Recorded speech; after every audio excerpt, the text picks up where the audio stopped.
Welcome to the Expansive Podcast, where we explore the frontiers of personal growth, business innovation, and technology. We believe that growth and progress come from expanding our minds, exploring new possibilities, and embracing change. Welcome to this week's Expansive Podcast. I'm always joined by my puffy-faced Erik Kruger co-host. What's happening? It's early in a winter morning in Cape Town. Erik arrived online to record this podcast. I did not recognize him. Are you okay, Erik? What's happening with that puffy face in the morning? We've never recorded a podcast this early. Yeah, I'm only camera ready from about 11 o'clock in the morning. So I'm so sorry. The fact that I'm doing this for you so early in the morning, I hope that you appreciate the effort that's going into it. I do. Listen, how's things going for you?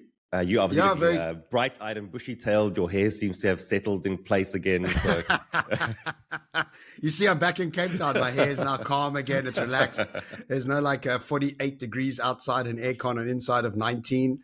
So yes, all settled, all good. Cape Town's good. It felt like there was an apocalypse like 2-3 days ago. There was a storm going on that was just next level. And another 2 weeks of South Africa, and then that's it. And then off back to overseas, and got a very exciting sort of 8 months ahead of me. Really looking forward to it. But looking forward to this pod. Anything you want to highlight before we jump into today's pod? Besides my hair, my looks, and everything else that's amazing. Do you know what this is? No, I have no idea what that is. I was just thinking about it. Like, as you said, we're exploring new possibilities. I was like, I've been playing around with this new cool little thing. This is an NFC tag.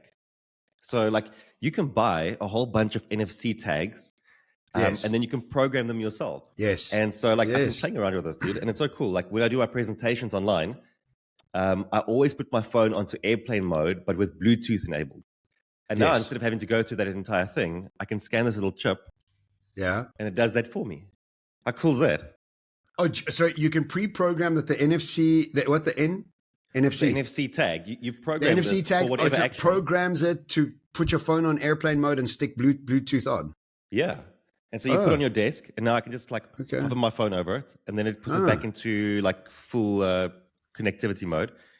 And you can program this to do anything, like send messages, turn on your lights, play music in the background. And how you just have different tags. You have an app on your phone it's called NFC Tools, and then just you scan it, it comes up as blank, and then you write a program to the tag, and then whenever you put your phone over it, it then activates whatever thing you want to activate. That's amazing. I felt so cool doing this yesterday, and then I was going onto the internet and reading about it, and there were guys in 2011 already busy with this. So I was late adopter, very late adopter. Anyway, yeah. Very good. I had no idea. Yeah, it's so cool, man. What are we talking about today? Today we're talking about behavior change. And for me, it's become quite a big topic because I've been speaking to a lot of my friends who have done a lot of self-development work and have really been focused in on sort of, their evolution in many ways, and find themselves in very tough spots at the moment. In fact, one of my friends was saying it feels like he's done absolutely no work because he seems like he's gone right back to who he was right before any work was done. And he was telling me he ate McDonald's 4 days in a row and watched Gossip Girl. And this is not this guy. This guy's like a meditator, he's pro, he's totally focused on evolution. Developer. Yeah. And we were laughing because he WhatsApped me. He says, John, it got so bad that I was eating McDonald's secretly for 4 days in a row. And I've watched all the Gossip Girls. I was like, oh my God, I can't believe what's going on. So, and you know what's so funny? I find myself in the same scenario is sometimes all the work you've done, it's actually irrelevant because you find yourself back in a hole. You find yourself in old behaviors. And I've just been searching and reading on behavior change. And I just wanted to touch on it again because it's just something I think many of us are going through as we get challenged into showing up in new ways, as we get challenged with the amount of uncertainty that's out there, as we get challenged with human beings not being part of the future story we're telling ourselves. I mean, one of the slides I've just put into my talk is, for the last 100 years or so, what we have had as humanity is 4 different systems, namely fascism, communism, socialism, and liberalism, and each one of them being very, very different from each other, But one thing they had in common was the human being was at the center of their movement.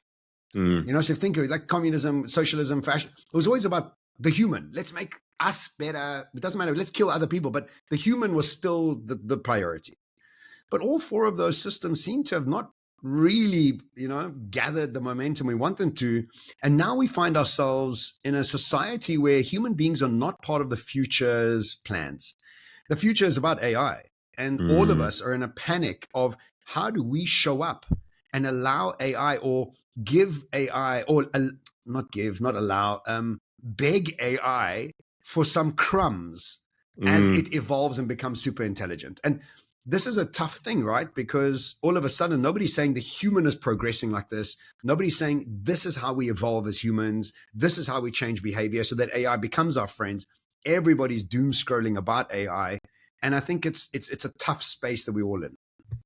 Dude, such a tough space. And I mean, at the end of the day, the foundation of the work that we do, both in our personal lives and professionally, has always been about behavior change. And if we want to close the gap between where we are and where we want to be, between the future or the present we have and the future that we can create, all of that, it requires us to be as intentional as possible in how we change that behavior. But as you've mentioned, change is really, really hard. And there are many reasons for that. And something I've obviously observed is that change is very hard for us as individuals. The moment you go into a team, it gets multiplied. And that's why behavior change in teams often fail, is because we expect change to happen the same way in a team as it would with an individual.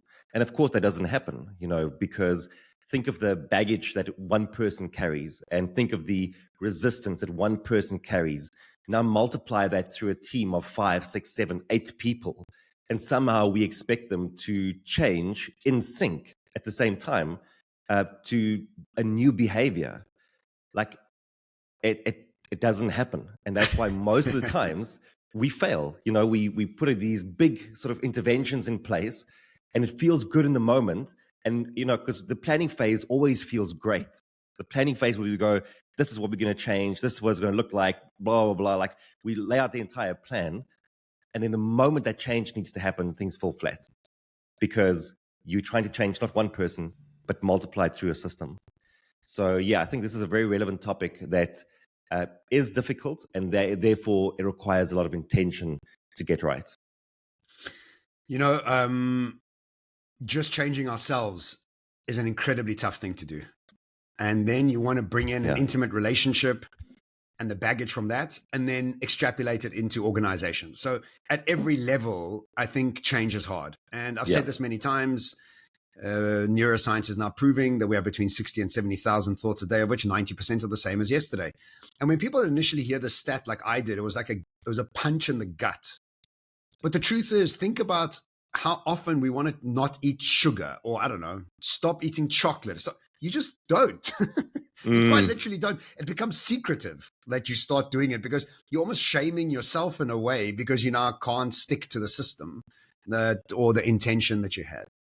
So for me, it's like we have to rethink how we think about behavior. And this is really where the system of changing behavior, I think, needs to be rethought. It's not about the behavior itself, but actually the system that we're going to take to change behavior.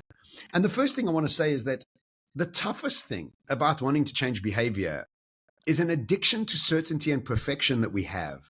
That we say to ourselves, this is what it is, and that's it. And it's almost impossible because we're not linear beings. We're not robots. We're not part of a factory. We are incredibly complex emotional beings with memories, triggers, influences from the environment. And it's so complex that we don't give ourselves the permission to make mistakes. And I think let's start off there, is that we need to unhinge ourselves from the fact that we are perfect. We're not perfect. We're never going to be perfect. The idea that created the idea of perfection comes from a state of abandonment or anxiousness, of insecurity, to say I have to be perfect so that when I show up, people can accept me and like me. And that becomes almost a delusional vision of yourself. And then obviously you don't reach it. So it becomes a shameful cycle of self-abandoning and like angry with yourself for not being able to do that, right? So before we even start with the process, one, let's make sure we unhinge ourselves from perfection. It just does not exist. Yeah, I agree with you. And, you know, coming back to your friend from earlier, you go into these bouts where you feel like you're not making the progress you should have been making, or you feel like I've been doing all this work for such a long time. Surely I should be like enlightened by now. But then you have like this binge of Gossip Girl and hamburgers. To be free from the judgment in that moment is going to be so important, because, as you were just saying, the moment you judge that and go, I should be, then what happens is like you're just perpetuating that downward spiral, because you feel bad, you judge yourself for feeling bad. That creates like, well, why should I even try? You just carry on, and it goes down and down and down. So I think being able to, as you were saying, let go of that judgment is going to be really important, because life is always fluid.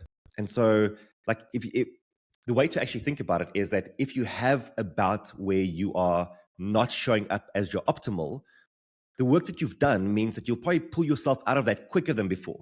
Whereas if you didn't do that work at all, then that 4 days might have actually been 8 or 12 or 16 days. So yes, you are experiencing a dip, but that dip isn't at the same level as it would have been many, many years ago. Yes, because the work is still mattered, you know? Of course. So yeah, I like that. Thank you. So I think the term I had with a friend of mine in Italy, she was phoning me and she was upset that something hadn't happened with her passport. And it was funny, you know, I was driving actually, and I thought to myself, there seems to be an entitlement to a flow state when you've done the work. And you're entitled, like, oh, hang on a second, why am I being triggered? I've done all this work, I shouldn't be triggered. Or I've been doing all these works, I'm meditating, I'm journaling, I've gone for healing, and now I'm still being triggered. This is unacceptable. And I think it's this level of entitlement, which is, again, connected to this perfection and this idea that things are going to be in a flow state when you've achieved X, Y, and Z. And that's really I mean, this is not even one of the points. This is like a preempter to the actual process. Okay, so the level of entitlement that we still carry, that we don't even know we carry at times, you know, this is white privilege, male entitlement, all of these privileges that are almost not felt by the person in the privilege. This happens everywhere. And it's important for us to become aware of that. So let's get busy with the actual system itself. I have said on this pod a couple times, and I think you've agreed with me, is that goals, as they used to be set, the achievement of those goals at whatever cost, I think are almost detrimental and a form of self-abuse, because we become so fixated with the physicality of that goal that it doesn't even make the journey fun, to be honest. And you would get to the end of the goal and you celebrate for a couple of minutes and you move on. So the first thing we have to do is stop setting goals and start setting priorities. And when I say not goals, but priorities, in my mind, what priorities are emotional states. The goal state, or the physical manifestation of what creates that emotional state, for me, is less important, but still necessary, but less important than the emotional prioritization that you're making. Now, I'll give you an example. A lot of the meditations that Dr. Joe puts together, he says that you're actually not looking for abundance. You're looking for freedom. And you're not looking to achieve that goal. You're actually looking for a sense of relief. And so if you think about the prioritization of what you're trying to achieve in your personal life or in an organizational structure, is a flow state, an emotional state of calm, of gratitude, of relief, and of freedom. And when I make decisions now, I always check back onto my priorities and say, well, does this fit into John Sanei's priorities? And what are my priorities is the sense of spontaneity, the sense of freedom, the sense of adventure, the sense of meeting new people. How that happens and where that happens, I'm not that caught up on. I mean, I want to be in South America a lot. I want to be in America a lot. I like Europe. But, you know, I allow that part of it to bubble and really focus in on the priorities that I have that are linked to emotional states. because ultimately you could be at the holiday that you've dreamt of and you're anxious and frustrated. And then what's the point really, you know? So that's the first point, is setting a clear set of emotional priorities that you're trying to achieve. Yeah, I like that. When I talk about the art of recalibration, you know, the process of recalibration always has three parts to it. You have to know where the destination is, you have to know where you're drifting, and then you have to recalibrate. But that first part is really important, because often the destination that we have in mind is a destination set by other people for us. And we don't realize that we've looked to the people around us, we've seen what they accomplish or what they do or what their goals are, and we just mimic that. We just go, oh, I also want that. And of course, in the age of social media, that happens so much more. So being clear on what your goal is really important, because otherwise, obviously, you're working towards the wrong thing. And I like what you're saying, that you filter your goals through your priorities. I was listening to the Diary of a CEO, what's his name? Steve Bartlett. I was listening to him yesterday on a pod, and he was saying that often what he does is that there's some engagement that comes up, you know, be it an event or a keynote or whatever that he's been asked for. And because it's at some point in the future, he agrees to it. And then he goes, like, it's future Steve's problem. Like he'll figure that out, you know? And then inevitably he gets to that moment and he goes, oh man, like I really don't actually feel like this. And he's like, the mistake that I'm making is that I'm not using my current set of priorities and the way that I feel about it today as the measuring stick. So if he had to use his priorities and go, what I really value is, you know, freedom, or being in a flow state. And will I do that based on that? Will I do this event today or tomorrow or the day after, bring the time gap closer? Then he's more likely to agree to things that fit in with his priorities and not agree to things that don't fit in with his priorities. So, because I think that happens often, is we look far into the future and we go, oh, like, you know, I'll do this thing at that point in time, only to get there and not like it. So we should run those things through our priorities before we even get to that. You make it so much easier for yourself. Cool. Absolutely. Well said. The second point after setting your priorities is, what habits and behaviors allow those priorities to be prioritized, to bubble to the top, to float to the top of being the priority. And again, if I go back to my life, is my priorities are that connection, human connection, adventure, freedom. So what does this mean? It means I go out of my way to make dinner plans with some friends. I go out of my way to make sure that I'm spending time with the right people, making the phone calls I need to make. I call friends, I call family, I call whoever I want to have that relatedness. And that's a habit that I've put into place. The second one is obviously meditation, because this morning I had the most beautiful, glorious meditation, and it was really just such a form of stillness and gratitude. And it was all about love. You know, Dr. Joe did this whole meditation around love, and that's a habit. And another habit that I've really picked up on, and we spoke about this on the pod, is hydration. I've got a 1.5 liter hydrated water with rehydrate and other stuff inside it. Hydration and gut health and meditation and relatability to people and exercise. And these are all high priorities for me. And in order to achieve the priority of freedom and health and relatability, I've put these habits into place. And Shams, my business manager, is very clear on these. And wherever I go into the world, there's a reconnaissance of what gyms are close by, what yoga studios are close by. And that's become a habit that we both have now. And it's like, okay, I booked you here, I booked you there. I landed in Berlin with a workout in 3 hours time from when I've landed. And that's become a habit. And that's a fantastic habit to think about, you know. And I travel now with rehydrate sachets because I know and understand how important it is. Another one that's really, really affected me a lot is the habit of not engaging with dairy and gluten. And I've been doing that for the last 4 months or so. And I got to tell you, man, it has been life-changing. And for one plain reason, no inflammation. I have no inflammation. And you see how puffy your face is? That's inflammation, boy. That's not sleep. Huh?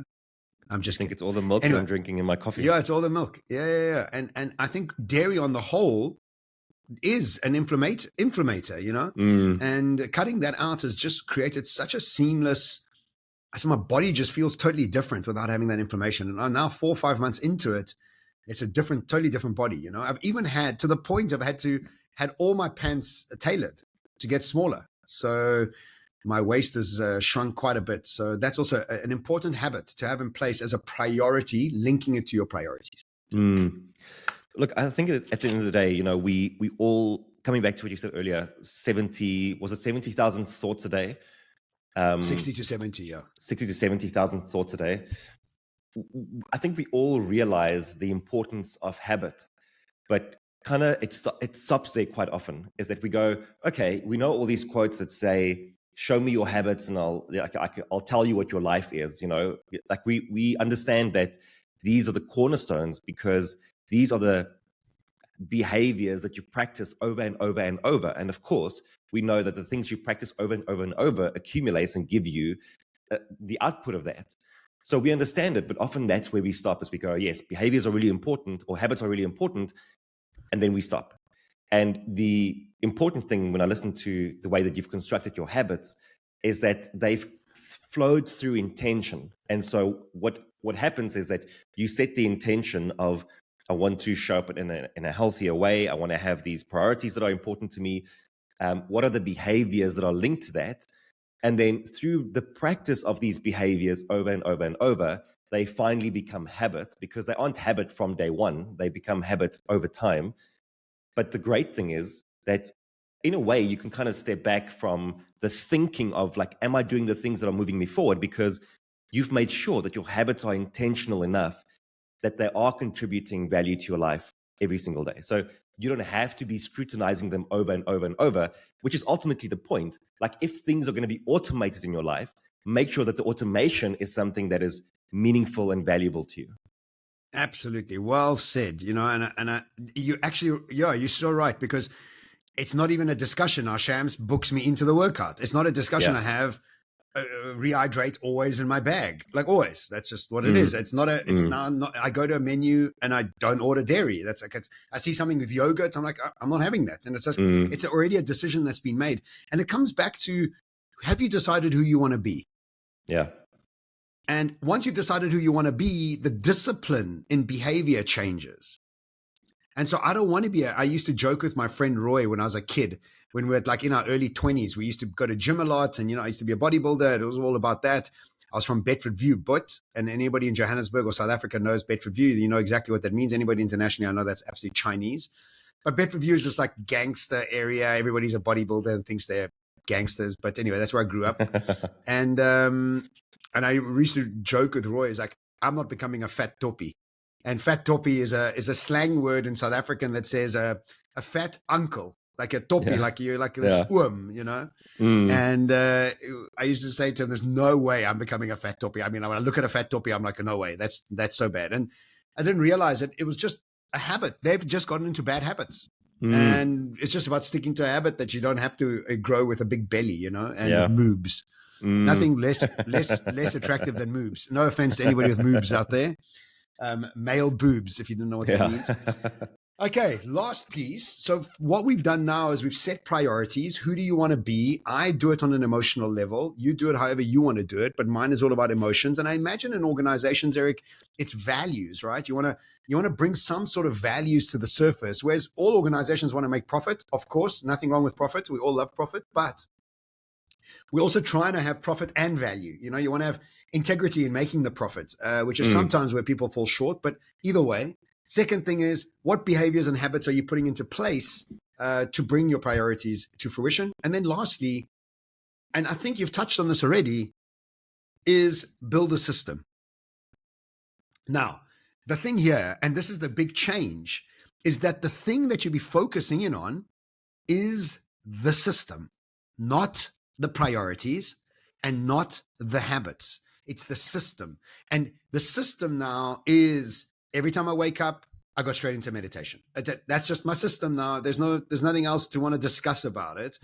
And when I go to a menu, I know what I need to order. And when I make decisions about where I want to be staying or who I'm going to be engaging with, the system looks after itself. I've now put a system in place. All my people around me know my system. I know my system. My priority and my goal and my actions are about systems, not outcomes. The outcomes and the priorities look after themselves. And I'll give you an example is I'm going to Costa Rica in December, and I finish up at one of the events that I'm doing on the 17th of December. And I was thinking to myself, I don't know what I want to do. I don't know if I'm going to go back to Dubai over that time. And then yesterday I was speaking to my friend Gareth, and he was like, why don't you come to Guatemala? And I was like, yeah, I'll definitely come to Guatemala. I've been wanting to go to Guatemala. I didn't even think about it. But what I've done is I've created a system of freedom, of having relatable discussions with people. I want to spend time in South America, and bada bing, bada bang, all of a sudden, I'm now going to Guatemala, which was just, I didn't even plan it.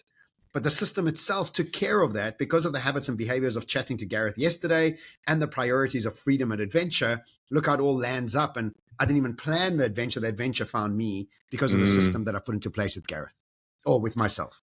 Yeah, I love it. Ultimately, a system to me is a collection of habits.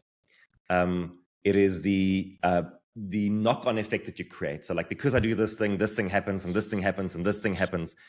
And the best example I can give you of a system, actually, if we tie it back to where we started this conversation around behavior change is very difficult for individuals. It's even harder for teams. The most effective thing that I have done with a team to help them shift behavior, like, has not been keynotes, has not been workshops, has been team effectiveness sprints that we've done with the team. And so to give you an idea of like, what does it take to start? And I'm not talking about radical shifts. I'm talking about like small shifts with a team.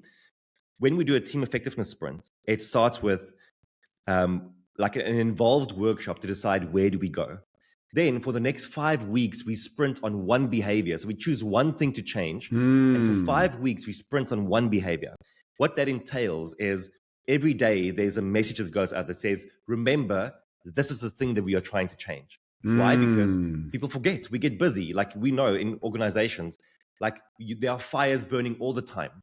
So every day there's a reminder that says there's something we want to change. Every week there's a debrief session for 60 minutes that goes, how did it go? What worked? What didn't work? How do we change this moving forward? And so the collection of daily reminders, weekly debriefs, and then monthly check-ins is what ultimately creates that shift over time. But that's extremely involved. It's this collection of habits that creates this system of change, but it's not just one or two things. It's like, it's always on. It's like, are we changing? Are we changing? Are we changing? But we get to change because of the system ultimately at the end of the day. It's not just the one habit or the other habit. It's the collection of those habits and the system it creates that facilitates the change. Yeah, exactly. And you are measuring the outcome, but actually it's the system that you're following and allowing the system to take you to the outcome. That's it. Yeah. Yeah, it's a different approach. And also, when we get off the high horse of perfection, we able to make mistakes. And that's also something that's happened to me. I think it's because I'm getting older, more mature. I don't know what it is, but I'm giving myself leeway. I'm like, it's okay, dude. And it's a piece that, I don't know if we spoke, I'm sure we did, but this idea that you need to constantly be pushing yourself is really just self-abuse. It's nothing else. It's just that you're not good enough. And that's rubbish. It's just rubbish. And if you are good enough, as Rumi and Hafez and Tao Te Ching and all these ancient teachers have told us, relax. Just relax. Relax. Just relax. Stop. What are you fluttering about? Just like relax. And the Tao Te Ching is this beautiful quote in one of its pieces. It says, ambition, the game of the fool. It's like just relax. Relax. The world's been happening way before you got here. And so I think as we get older, we start to realize it's these priorities of emotions that we need to be striving for over anything else. And it's the behaviors that allow us to achieve these emotional states. And it's okay if we don't continuously have them. It's impossible for them to be in a continuous state. And the system that we have around relatability, around health, around self-love, self-acceptance just becomes such a big priority and a softening to the way we show up for ourselves and the people around us. It's a process. Yeah. Yeah, I love that. Thank you for bringing the topic to the pod today. I think it's something we need to be continuously talking about, because behavior change, as we've said now a few times, is really hard, but it's still the most important thing that you can engage in, whether that be for your own personal development and reaching your own full potential, whatever that might be, whether that's just showing up in a better way for your partners, for your kids, for the teams that you lead, or whether that's trying to be relevant in a world that's changing rapidly. And I mean, we don't fear monger on this pod, because this pod is about being expansive and without limits. But I listen to some conversations about guys in in Silicon Valley who talk about AI, and we are in for a hell of a ride, like a hell of a ride. We can't even imagine where this is going. I was looking at some of this tech where you put a photo of you into it, and then it creates videos of you talking just based off of like a few photos. And it's already so realistic. And this is version 1. And I want you to always remember this if you're listening to the pod. Like, what we are seeing today is like the worst AI is ever going to be. And so if this is version 1, what does version 5 and 10 look like 5 years into the future? It's going to be mind-blowing. And so the only way that we're going to be ready for whatever is going to happen around the corner is to just always be as open and as effortlessly moving into change as possible. And so behavior change should be a skill that you should be good at, because it's going to be very, very much required as we move forward.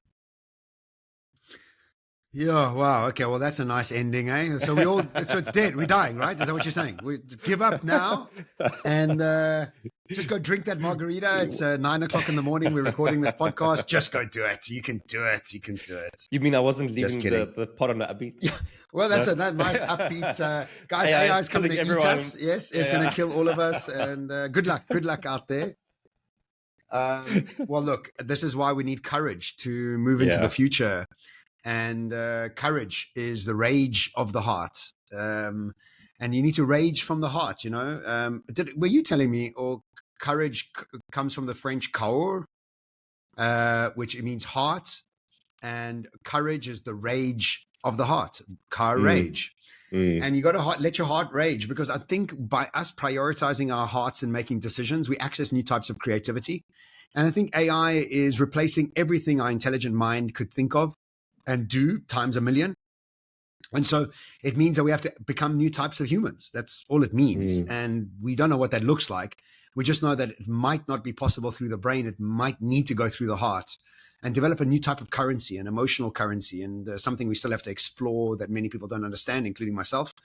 But we do know that the IQ world is almost at an end for us to be competing against. So yeah, it's both exciting and terrifying, which I think is what the future always holds. Yeah, no, I'm not going to add anything, because we're going to end this pod on a very upbeat note, and I like that. I'm trying to like push it this way. Dig us back out. Anyway, well, if you're still alive at the end of this pod, rage of the heart. Let's go. Well, thank you so much for joining us on this pod again this week. It's always fantastic chatting to you, Erik, and having everybody listen in. Again, I was at an event the other day, and somebody came up to me and started quoting the pod to me, and I was like, wow, it's so fantastic. Thank you all for listening. If you think this pod is great, please do share it with somebody. Good luck out there. It's not an easy time. Everybody's taking strain. I always feel good when I'm at a Dr. Joe event and he says 2 or 3 times a day, sometimes I have to stop meetings and go and meditate because I've lost my centered heart focus. And I'm like, all of us are in the process of losing it and finding it again, losing it and finding it again. So sending you all big hugs out there. And until next week, stay expansive.